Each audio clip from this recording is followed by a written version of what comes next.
Hello hi student, how are you? Welcome to my channel.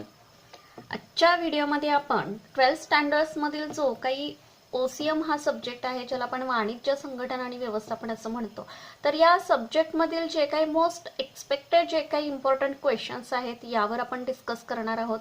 पण त्याच्या अगोदर जो काही OCMचा पेपर पॅटर्न त्यांनी 2020-21 या अकॅडमिक इयरसाठी सांगितलेला आहे, याच्यावरती देखील आपण थोड्याफार प्रमाणात डिस्कस करणार आहोत. कारण पेपर पॅटर्न जो काही आहे या सब्जेक्टचा तो ऑलरेडी आपण त्याचा व्हिडिओ अपलोड केलेला आहे. तरी सुद्धा आजच्या व्हिडिओमध्ये आपण OCMचा जो काही पेपर पॅटर्न आहे यावर डिस्कस करणार आहोत. पण त्याचबरोबर जे काही या सब्जेक्टमधील इम्पॉर्टंट क्वेश्चन्स आहेत, इम्पॉर्टंट चॅप्टर जे काही आहेत याच्यावरती आपण डिस्कस करणार आहोत. पण त्याही आधी अजूनही जर तुम्ही चॅनलला सबस्क्राईब केलं नसेल तर चॅनलला अगोदर सबस्क्राईब करा.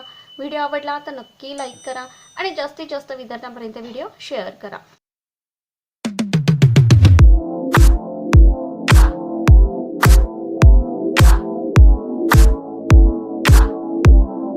So let's start. आपल्याला माहिती आहे की 12th स्टँडर्डचा जो काही अकाउंटन्सी आणि OCM हा सब्जेक्ट आहे, अकाउंटन्सीशी जे काही रिलेटेड इम्पॉर्टंट क्वेश्चन्स आहेत, पेपर पॅटर्न जो काही आहे तो आपण लास्ट लेक्चरमध्ये सविस्तर डिस्कस देखील केलेला आहे. आजच्या व्हिडिओमध्ये आपण OCMचा जो काही टोटली 100 मार्क्सचा पेपर आहे त्याच्यामधील बोर्ड एक्झामचा जो काही थेरीचा जो काही पार्ट आहे तो आपल्याला किती मार्क्सचा असणार आहे, तर 80 मार्क्सचा असणार आहे. म्हणजे रिटर्न एक्झाम तुमची 80 मार्क्सची असणार आहे आणि ऍप्लिकेशन बेस्ड टेस्ट जी कॉलेज कंडक्ट करणार आहे ती किती असणार आहे, तर 20 मार्क्ससाठी असणार आहे. अशी टोटल एक्झाम म्हणजे या सब्जेक्टचा जो काही पेपर आहे हा तुमचा 100 मार्क्सचा असणार आहे. म्हणजे त्यातील रिटर्न एक्झाम म्हणजे थेरॉटिकल जो काही पार्ट आहे 80 मार्क्सचा असणार आहे आणि ऍप्लिकेशन बेस्ड टेस्ट ही इंटरनल असणार आहे कॉलेज थ्रू. किती असणार आहे, तर 20 मार्क्सची असणार आहे. असा टोटल पेपर तुमच्याकडे 100 मार्क्सचा असणार आहे.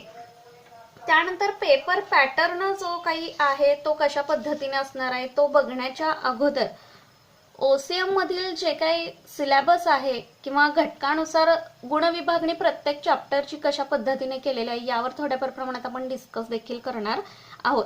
आता पहिला जो काही चॅप्टर आहे व्यवस्थापनाची तत्वे, याच्यामध्ये 7 मार्क्स त्यांनी या टॉपिकसाठी ठेवलेले आहेत. पण विघटनासह गुण त्यांनी किती सांगितलेले आहेत, तर 12 मार्क्स त्यांनी सांगितलेले आहेत. म्हणजे टोटल जो काही हा चॅप्टर आहे, फर्स्ट चॅप्टर व्यवस्थापनाची तत्वे, याच्यासाठी त्यांनी 7 मार्क्स ठेवलेले आहेत. सेकंड चॅप्टर जो काही आहे व्यवस्थापनाची कार्ये, विघटनासह गुण 15 त्यांनी सांगितलेले आहेत. बट 12 मार्क्ससाठी हा टॉपिक असणार आहे.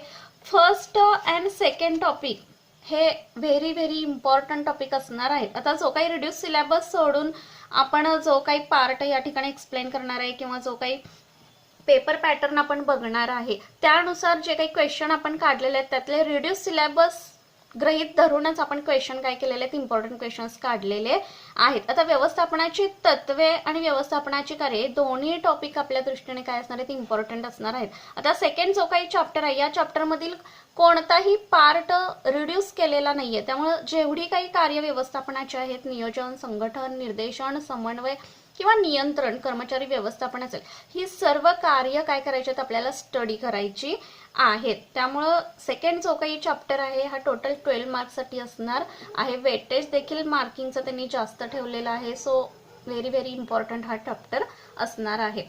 नेक्स्ट चॅप्टर जो काही आहे उद्योजकतेचा विकास, विघटनासह गुण त्यांनी 5 सांगितलेले आहेत आणि टोटल 5 मार्क्ससाठी त्यांनी हा चॅप्टर ठेवलेला आहे. म्हणजे हा टोटल चॅप्टर आपल्याला फक्त 5 मार्क्ससाठी त्यांनी सांगितलेला आहे. मग याच्यासाठी शॉर्ट नोट किंवा ज्याला आपण थोडक्यात उत्तरे द्या असं आपण म्हणतो, त्याच्यामध्ये हा क्वेश्चन्स या चॅप्टर मधील विचारला जाऊ शकतो.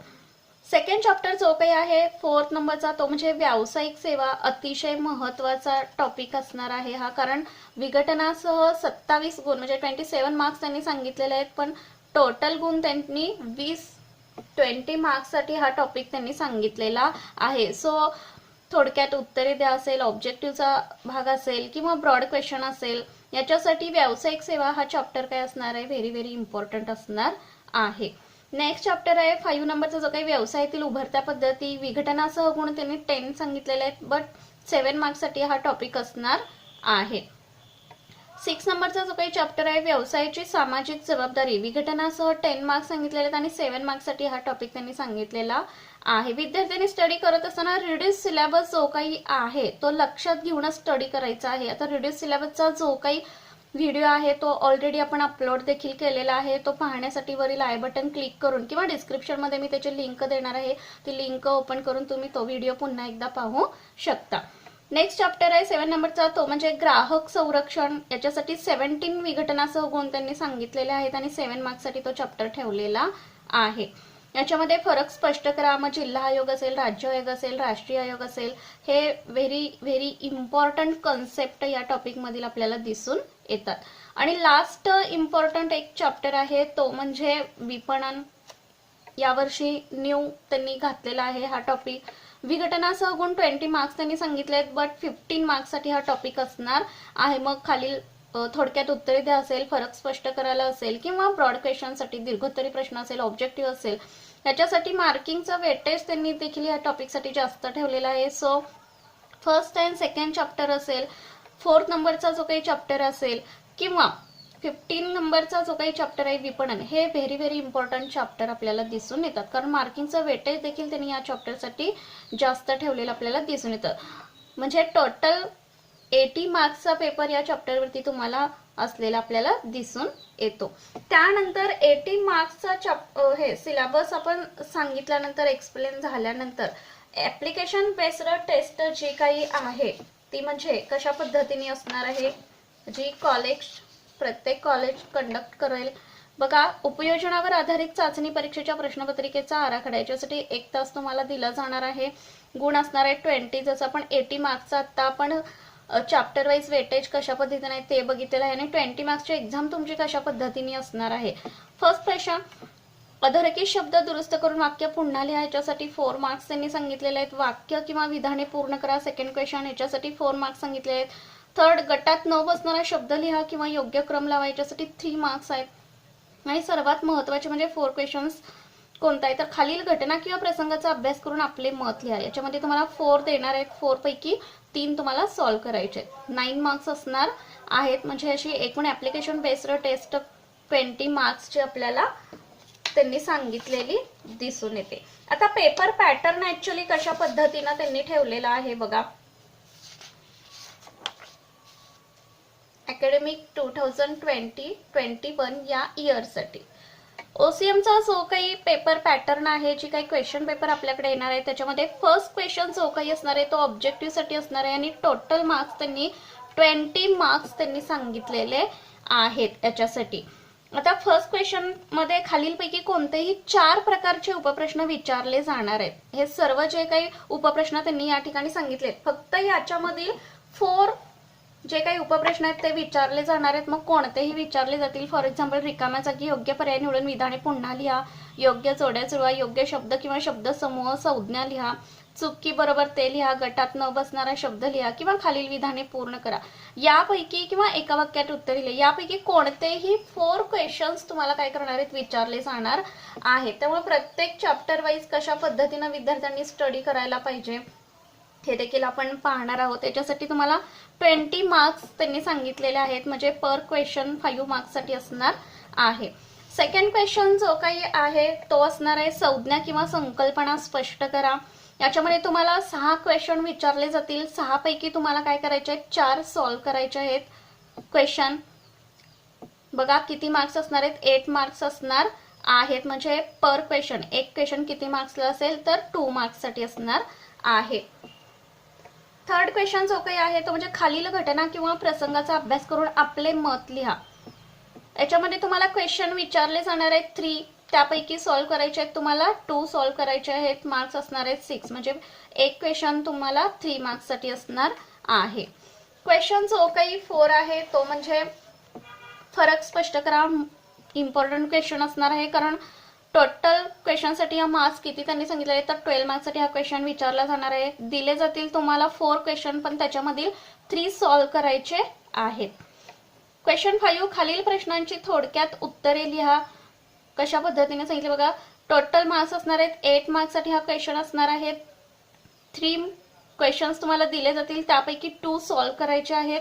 नेक्स्ट क्वेश्चन 6 नंबरचा, खालील विधाने सकारण स्पष्ट करा. बघा, प्रत्येक प्रश्नासाठी 4 मार्क्स असणार आहेत. 4 क्वेश्चन दिले जातील, त्यापैकी 2 सॉल्व्ह करायचे आहेत. टोटल क्वेश्चन तुमच्याकडे 8 मार्क्ससाठी असणार आहे, म्हणजे एक क्वेश्चन 4 मार्क्ससाठी दिला जाणार आहे. क्वेश्चन 7, खालील प्रश्न सोडवा. याच्यामध्ये एक क्वेश्चन साठी मार्क्स असणार आहेत 5 मार्क्स. 3 क्वेश्चन्स दिले जातील, त्याच्यामधील 2 सॉल्व्ह करायचे आहेत, 10 मार्क्स असतील क्वेश्चनसाठी या. आणि लास्ट सर्वात महत्त्वाचा क्वेश्चन असणार आहे, खालील प्रश्नांची उत्तरे लिहा. दीर्घोत्तरी एकच क्वेश्चन तुम्हाला सॉल्व्ह करायचं आहे. दिले जातील 2 क्वेश्चन्स, पण 1 क्वेश्चन सॉल्व्ह करायचं आहे. टोटल मार्क्स तुम्हाला एका क्वेश्चनसाठी 8 मार्क्स असणार आहेत. अशा पद्धतीनं पेपर पॅटर्न त्यांनी OCMचा ठेवलेला आपल्याला दिसून येतो. त्यानंतर इम्पॉर्टंट क्वेश्चनचा जर विचार करायचा झाला तर आपण कशा पद्धतीनं क्वेश्चन्स काढलेले आहेत ते आपण पाहणार आहोत. बघा, आता याच्यामध्ये मी जे काही क्वेश्चन्स काढलेले आहेत, या सर्व क्वेश्चन मधून म्हणजे कन्सेप्ट वाईज मी क्वेश्चन्स काढलेले नाहीयेत. म्हणजे फॉर एक्झाम्पल थोडक्यात प्रश्नांची उत्तरे लिहा असेल, सकारण असेल किंवा फरक स्पष्ट करा असेल, तर या पद्धतीनं क्वेश्चन जर तुम्ही स्टडी करत गेला किंवा पूर्ण चॅप्टरचा जो काही सिलेबस आहे, मार्किंगचं वेटेज जे आहे, पेपर पॅटर्न आहे, त्यानुसार तुम्ही जर स्टडी करत गेला तर सर्व कन्सेप्ट या क्वेश्चन मधून तुमच्या क्लिअर होऊ शकतात. त्याच्यातूनच सर्व क्वेश्चन्स कन्सेप्ट वाईज क्वेश्चन्स आहेत ते तुमचे कव्हर होऊ शकतात. मग फरक स्पष्ट करा असेल, सकारण असेल, थोडक्यात उत्तरे द्या असेल, फरक स्पष्ट करा असेल, ह्या सर्व क्वेश्चन्स तुमच्या या क्वेश्चन्स मधून पूर्णपणे कव्हर होऊ शकतात. फर्स्ट चॅप्टर जो काही आहे व्यवस्थापनाची तत्वे, याच्यामध्ये हा टॉपिक तुम्हाला किती मार्क्स साठी सांगितलेला आहे तर 7 मार्क्स साठी सांगितलेला आहे. विकलनासह गुण किती सांगितले तर 12, पण चॅप्टर तुम्हाला 7 मार्क्स साठी पूर्ण असणार आहे. सो याच्यामध्ये इम्पॉर्टंट जे काही क्वेश्चन असणार आहेत, शास्त्रीय व्यवस्थापनाची तत्वे कोणती आणि तपशीलवार सांगा. सेकंड क्वेश्चन आहे, हेनरी फेयल यांची 14 तत्वे स्पष्ट करा. हे दोन्ही क्वेश्चन अतिशय इम्पॉर्टंट असणार आहेत. हे दोन्ही क्वेश्चन पडणार म्हणजे बोर्ड एक्झामला पडणारच. थर्ड क्वेश्चन जो काही आहे तो म्हणजे व्यवस्थापनाच्या तत्वांचे स्वरूप स्पष्ट करा. हा देखील महत्त्वाचा क्वेश्चन आहे, बट या क्वेश्चनपेक्षा हे दोन्ही क्वेश्चन या चॅप्टरमध्ये काय असणार आहेत, इम्पॉर्टंट असलेले आपल्याला दिसून येतात. नेक्स्ट जो काही चॅप्टर आहे तो म्हणजे व्यवस्थापनाची कार्ये. हा देखील चॅप्टर अतिशय महत्त्वाचा आहे, कारण या चॅप्टर मधील कोणतीही कन्सेप्ट त्यांनी रिड्यूस केलेली नाही. विकलनासह गुण 15 सांगितले. टोटल चॅप्टर तुम्हाला 12 मार्क्स साठी असणार आहेत. मग याच्यामध्ये ब्रॉड क्वेश्चन असेल, फरक स्पष्ट करा असेल किंवा थोडक्यात उत्तरे द्या असेल किंवा सकारण असेल, या दिलेल्या क्वेश्चन मधून हे सर्व क्वेश्चन जे काही मी आता सांगितले ते तुमचे कव्हर होऊ शकतात. याच्यामध्ये व्यवस्थापनाची जेवढी काही कार्य दिलेली आहेत त्या कार्यांच्या डेफिनेशन आणि त्यांचं इम्पॉर्टन्स म्हणजे जे काही महत्त्व आहे हे सगळ्यात जास्त महत्त्वाचं आपल्याला दिसून येतं. बघा, नियोजन म्हणजे काय ते सांगा व नियोजनाचे महत्त्व स्पष्ट करा. आता ज्या वेळेला असं कंबाईन तुम्हाला क्वेश्चन्स विचारले जाणार आहेत, फॉर एक्झाम्पल नियोजन म्हणजे काय हा पहिला पार्ट आहे आणि सेकंड पार्ट म्हणजे नियोजनाचे महत्त्व स्पष्ट करा, या पद्धतीनं सांगितलेलं आहे. आता पहिल्या पार्ट मध्ये म्हणजे आता फॉर एक्झाम्पल जर ब्रॉड क्वेश्चन तुम्हाला विचारला गेला याच्यावरती, फॉर एक्झाम्पल नियोजन म्हणजे काय ते सांगा, नियोजनाचे महत्त्व स्पष्ट करा, हा कंबाईन क्वेश्चन आहे. टोटल क्वेश्चन ब्रॉड क्वेश्चनचा जर विचार केला तर 8 मार्क्स साठी हा जर क्वेश्चन विचारला तर तो कशा पद्धतीने विद्यार्थ्यांनी लिहिला पाहिजे. तर फर्स्ट 2 पार्ट क्वेश्चनचे आपण करणं गरजेचं आहे. नियोजन म्हणजे काय ते सांगा. याच्यामध्ये नियोजन म्हणजे काय सांगत असताना प्रथम प्रस्तावना तुमची आली पाहिजे. प्रस्तावनेनंतर 2 डेफिनेशन्स तुमच्या याच्यामध्ये येणं गरजेचं आहे.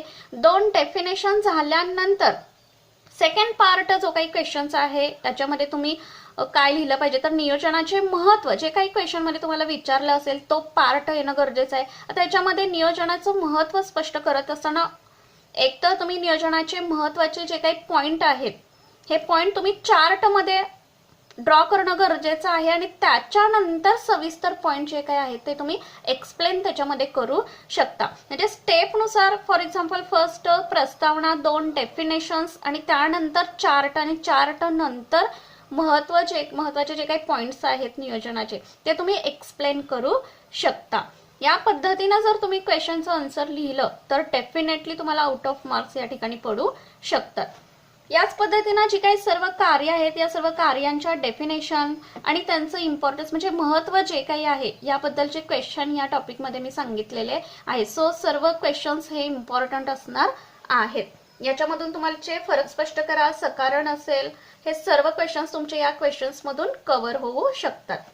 ऑब्जेक्टिव्ह देखील या क्वेश्चन मधून तुमचे सविस्तर कव्हर होऊ शकतात. नेक्स्ट क्वेश्चन नेक्स्ट चॅप्टर जो काही आहे उद्योजकतेचा विकास, हा 5 मार्क्स साठी टॉपिक आहे. फर्स्ट क्वेश्चन म्हणजे यातला उद्योजकाची संकल्पना स्पष्ट करा आणि उद्योजकाची कार्य स्पष्ट करा. नेक्स्ट उद्योजकता संकल्पना स्पष्ट करा आणि उद्योजकाची वैशिष्ट्ये स्पष्ट करा. उद्योजकता विकासाची वैशिष्ट्ये स्पष्ट करा आणि उद्योजकतेचा विकास कार्यक्रम स्पष्ट करा. मग विकासाच्या कार्यक्रमामध्ये फॉर एक्झाम्पल आता न्यू सिलेबसमध्ये त्यांनी ऍड केलेला आहे स्टँडअप इंडिया, स्टार्टअप इंडिया आणि ॲग्रो टुरिझम. याच्यामध्ये शॉर्ट नोट म्हणजे थोडक्यात उत्तरे द्यासाठी याच्यासाठी हे विचारलं जाऊ शकतं किंवा ऑब्जेक्टिव्हसाठी ह्या कन्सेप्ट ज्या काय आहेत त्या महत्त्वाच्या आपल्याला दिसून येतात. पण 5 मार्क्ससाठी हा टॉपिक असल्यामुळे फारसा इम्पॉर्टंट असणार नाहीये हा टॉपिक. बट 5 मार्क्ससाठी जरी विचारलं असला तर हे 5 मार्क्स तुमच्या इतर चॅप्टर मधून कव्हर होऊ शकतात. बट हा चॅप्टर जर तुम्ही रिड्यूस केला किंवा ड्रॉप करायचं ठरवलं तर अदर जे काही चॅप्टर आहेत हे सर्व चॅप्टर तुमचे परफेक्ट करणं गरजेचं असणार आहे. कारण याच्यामध्ये जे काही 5 मार्क्स त्यांनी हा टॉपिक विचारला हे 5 मार्क्स तुम्ही अदर चॅप्टर मधून कव्हर करणं गरजेचं असणार आहे. सो हा विचार तुम्ही जर करत असाल की ड्रॉप करायचं आहे तर अदर चॅप्टर तुमचे परफेक्ट असणं गरजेचं आहे. नेक्स्ट चॅप्टर जो काही आहे तो म्हणजे व्यावसायिक सेवा. विकलनासह गुण 27 आहेत पण टॉपिक आहे 20 मार्क्ससाठी. याच्यामध्ये जे काही महत्त्वाचे क्वेश्चन आहेत ते आपण बघणार आहोत रिड्यूस सिलेबस धरून. फर्स्ट क्वेश्चन आहे तो म्हणजे बँक म्हणजे काय ते सांगून बँकांचे प्रकार स्पष्ट करा. या पद्धतीचे जर क्वेश्चन आले तर याच्यामध्ये मी सांगितलं जसं व्यवस्थापनाच्या कार्यामध्ये कंबाईन क्वेश्चन असेल तर 2 पार्ट करणार आहोत आपण. बँक म्हणजे काय, याच्यामध्ये बँकेची हिस्ट्री म्हणजे जो बेसिक पार्ट जो काही आहे तो प्रस्तावनेत तुम्ही एक्सप्लेन करा. बँकेच्या डेफिनेशन 2 आहेत त्या तुम्ही एक्सप्लेन या ठिकाणी करू शकता आणि त्यानंतर बँकेचे प्रकार हे चार्ट मध्ये ड्रॉ करणं गरजेचं आहे आणि त्याच्यानंतर ते पॉइंट तुम्ही एक्सप्लेन करणं गरजेचं असणार आहे. नेक्स्ट क्वेश्चन आहे गोदाम म्हणजे काय व गोदामांची विविध कार्ये स्पष्ट करा. या ठिकाणी गोदामांची कार्ये आणि प्रकार हे दोन्ही पॉइंट महत्वाचे आहेत. विमा म्हणजे काय आणि विम्याची तत्वे स्पष्ट करा. हा देखील क्वेश्चन महत्वाचा आहे. विम्याचे जे काही विविध प्रकार आहेत त्याच्यामध्ये आपण आयुर्विमा, अग्निविमा आणि सागरी विमा पाहिलेला आहे. मग आयुर्विम्याचे कोणकोणते प्रकार आहेत, अग्निविम्याचे कोणकोणते प्रकार आहेत आणि सागरी विम्याचे कोणकोणते प्रकार आहेत हे थोडक्यात उत्तरे द्यासाठी देखील महत्वाचे दिसून येणार आहेत. त्यामुळे सर्व प्रकार तुम्ही स्टडी करणं गरजेचं आहे. त्यानंतर गोदामांचे विविध प्रकार स्पष्ट करा. व्यावसायिक बँकांची कार्य स्पष्ट करा. हा देखील महत्वाचाच प्रश्न आहे. नेक्स्ट व्यावसायिक बँकांची प्राथमिक कार्य स्पष्ट करा. हा देखील महत्वाचा क्वेश्चन आपल्याला दिसून येतात. त्यामुळे चॅप्टर व्यावसायिक सेवा हा जो काही आहे तो महत्वाचा चॅप्टर दिसून येतो. नेक्स्ट जो काही चॅप्टर आहे तो म्हणजे 5 नंबरचा चॅप्टर व्यवसायातील उभरत्या पद्धती. विकलनासह गुण 10 आहेत पण क्वेश्चन चॅप्टर आहे 7 मार्क्ससाठी. याच्यामध्ये ई व्यवसायाचे फायदे आणि तोटे स्पष्ट करा. महत्वाचे क्वेश्चन आहेत. ई व्यवसायाचे प्रकार सांगून सविस्तर स्पष्ट करा. त्यानंतर ई व्यवसाय आणि परंपरागत व्यवसाय, याच्यामध्ये ई वाणिज्य आणि ई व्यवसाय ज्या काही न्यू सिलेबस मध्ये आत्ताच्या कन्सेप्ट न्यू आलेल्या आहेत, बीपीओ असेल आणि केपीओ असेल, या देखील महत्वाच्या कन्सेप्ट आहेत. नेक्स्ट क्वेश्चन आहे ई व्यवसाय आणि परंपरागत व्यवसाय, याच्यामध्ये ई वाणिज्य आणि ई व्यवसाय.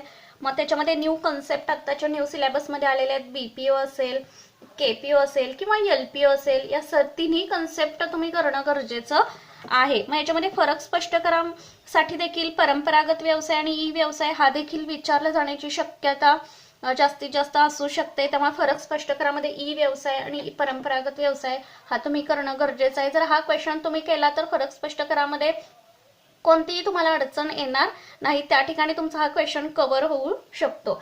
नेक्स्ट क्वेश्चन आहे बाह्य सेवेचे म्हणजे आउटसोर्सिंगचे फायदे व तोटे सांगा. शॉर्ट नोटसाठी म्हणजे थोडक्यात उत्तरे द्यासाठी देखील हा क्वेश्चन महत्वाचा आहे. नेक्स्ट चॅप्टर आहे तो म्हणजे व्यवसायाची सामाजिक जबाबदारी. विकलनासह 10 मार्क्स त्यांनी सांगितले पण चॅप्टर आहे 7 मार्क्ससाठी. याच्यामध्ये कर्मचाऱ्यांप्रती असणाऱ्या व्यवसायाच्या जबाबदाऱ्या स्पष्ट करा. सामाजिक जबाबदारी या संज्ञेची व्याख्या लिहा आणि सामाजिक जबाबदारीची कोणत्या पद्धतीनं गरज आहे किंवा का गरज आहे ते सांगा. समाजाप्रती मोठ्या प्रमाणावर असणाऱ्या व्यवसाय घटकांच्या सामाजिक जबाबदाऱ्या सांगा आणि गुंतवणूकदारांप्रती असेल, शासनाप्रती असेल, व्यवसायाच्या कोणत्या जबाबदाऱ्या आहेत. थोडक्यात या चॅप्टरमध्ये आपण जे काही घटक पाहिलेले आहेत, कर्मचारी वर्ग असेल, संचालक वर्ग असेल, मालक वर्ग असेल, गुंतवणूकदार असेल किंवा समाज असेल, या सगळ्यांच्या प्रती व्यवसायाच्या दृष्टीने कोणकोणत्या जबाबदाऱ्या आहेत या सर्व इम्पॉर्टंट आहेत. त्यामुळं याच्यामधून तुमचे फरक स्पष्ट करा असेल, सकारण असेल, हे देखील या क्वेश्चन मधून तुमचे कव्हर होऊ शकतात. नेक्स्ट जो काही टॉपिक आहे तो म्हणजे ग्राहक संरक्षण विकलनासह 17 मार्क्ससाठी हा टॉपिक आहे, पण 7 मार्क्ससाठी हा टॉपिक त्यांनी सांगितलेला आहे. याच्यामध्ये महत्त्वाचे क्वेश्चन म्हणजे काय असणार आहे, तर ग्राहक म्हणजे काय आणि ग्राहकांचे अधिकार सविस्तर स्पष्ट करा किंवा सविस्तर लिहा, हा सर्वात महत्त्वाचा क्वेश्चन आहे. त्याचबरोबर फरक स्पष्ट करायला जास्तीत जास्त वेळा क्वेश्चन विचारला गेलेला आहे की जिल्हा आयोग, राज्य आयोग आणि राष्ट्रीय आयोग या तिन्ही मधील 2-2 जे काही पार्ट आहेत हे पाडून तुम्हाला फरक स्पष्ट करायसाठी 100% विचारला हा क्वेश्चन जाऊ शकतो. सो हा क्वेश्चन केल्यानंतर तुमचे फरक स्पष्ट करा देखील सविस्तर याच्यातून कव्हर होऊ शकतं. ऑब्जेक्टिव्ह या क्वेश्चन जर तुम्ही सविस्तर केले स्टडी सांगितल्या पद्धतीनं तर ऑब्जेक्टिव्ह सेपरेटली करण्याची गरज असणार नाही. तुमचे ऑब्जेक्टिव्ह देखील या क्वेश्चन मधून तुमचे डेफिनेटली कव्हर होऊ शकतात. आणि लास्ट आणि सर्वात महत्त्वाचा इम्पॉर्टंट चॅप्टर असणार आहे विपणन. 20 मार्क्स विकलनासह सांगितले, पण टोटल मार्क्स या चॅप्टरसाठी 15 मार्क्स त्यांनी सांगितलेले आहेत. त्याच्यामध्ये विपणन मिश्रण ही महत्त्वाची कन्सेप्ट आहे. विपणन मिश्रणाचे 7P म्हणजे 7P स्पष्ट करा जे काही आहेत. हा महत्त्वाचा क्वेश्चन आहे, हा विद्यार्थ्यांनी करणं गरजेचं आहे. नेक्स्ट विपणनाची कार्य सविस्तर स्पष्ट करा आणि समाज व ग्राहकांसाठी विपणनाचे असणारे महत्त्व स्पष्ट करा. हे तिन्ही क्वेश्चन अतिशय महत्त्वाचे असणार आहेत. सकारण असेल, फरक स्पष्ट करा असेल किंवा थोडक्यात उत्तरे द्या असतील, हे सर्व क्वेश्चन या आत्ता सांगितलेल्या मोस्ट एक्सपेक्टेड इम्पॉर्टंट क्वेश्चन मधून हे सर्व जे काही क्वेश्चन आहेत एक्झाम पेपर मधले ते तुमचे सविस्तर आणि डेफिनेटली ॲब्सोल्युटली कव्हर होऊ शकतात. जर सांगितलेल्या पद्धतीनं जर तुम्ही स्टडी केला, सांगितलेल्या पद्धतीनं या पद्धतीनं जे काही क्वेश्चन्स मी या ठिकाणी एक्सप्लेन केले ते हे क्वेश्चन जर तुम्ही सगळं केले स्टडी तर सर्व जो काही पेपर आहे तो तुमचा सिंपल आणि इझी जाऊ शकतो. व्हिडिओ आवडला तर नक्की लाईक करा आणि जास्तीत जास्त विद्यार्थ्यांपर्यंत व्हिडिओ शेअर करा. थँक्यू. Take care.